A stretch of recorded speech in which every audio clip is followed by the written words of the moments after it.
ಸಿದ್ದರಾಮಯ್ಯನವರು ಹೆಸರು ಶಾಶ್ವತವಾಗಿ ಇರಲಿ ಅಂತ ಹೇಳಿ ಬೆಳಗಾವಿ ಜಿಲ್ಲೆಯಲ್ಲಿ ಒಂದು ಐತಿಹಾಸಿಕವಾದಂತಹ ಕ್ಷೇತ್ರವನ್ನ ಇವತ್ತು ಈಗಾಗಲೇ ಜನರಿಗೆ ಅಲ್ಲಿ ಭೇಟಿ ಕೊಟ್ಟು ಇತಿಹಾಸ ಅವರ ಆಚಾರ ವಿಚಾರಗಳನ್ನು ತಿಳ್ಕೊಳ್ಳಿಕ್ಕೆ ಈಗಾಗಲೇ ಪ್ರಾರಂಭವನ್ನ ನಾವು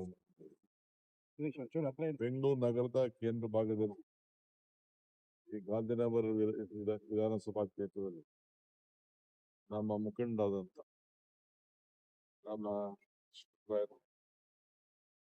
ಹಿಂದೆ ಈ ಜಾಗವನ್ನ ಇಂಥ ಒಂದು ಪವಿತ್ರವಾದಂತ ಭೂಮಿಯನ್ನು ಈ ಒಂದು ದೇಶದ ಭಕ್ತಿ ದೇಶಕ್ಕೆ ತ್ಯಾಗದ ನಾಯಕರನ್ನ ಹಿಂದೆ ಈ ವೃತ್ತಕ್ಕೆ ಹೆಸರಿಡಬೇಕು ಅಂತ ಹೇಳಿ ಏನು ನಮ್ಮ ಅನೇಕ ರೇವಣ್ಣವರು ಹುಚ್ಚಪ್ಪನವರು ಇಂಥ ಅನೇಕ ಸ್ನೇಹಿತರೆಲ್ಲ ಸೇರಿ ಹೆಜ್ಜೆ ಹಾಕಿದ್ರು ಮುನ್ನಾಲೋಚನೆಯನ್ನ ಪ್ರಸ್ತಾವನೆ ಮಾಡಲು ಅದಕ್ಕೂ ಕೂಡ ಒಪ್ಪುದನ್ನ ನಾವ್ಯಾರು ಕೂಡ ಪರಿಗಣಿಸ್ತೇವೆ.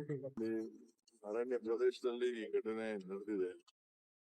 ಇವೆಲ್ಲ ವಸ್ತುಗಳನ್ನೆಲ್ಲ ಬಂದೂಕೆಲ್ಲ ಕೂಡ ಸೀಸ್ ಮಾಡಿದೆ. ಒಬ್ಬರನ್ನ ಸಾಗಣೆ ಮಾಡಂತ ಸಂದರ್ಭದಲ್ಲಿ ಸಾವು ಒಪ್ಪಿದೆ.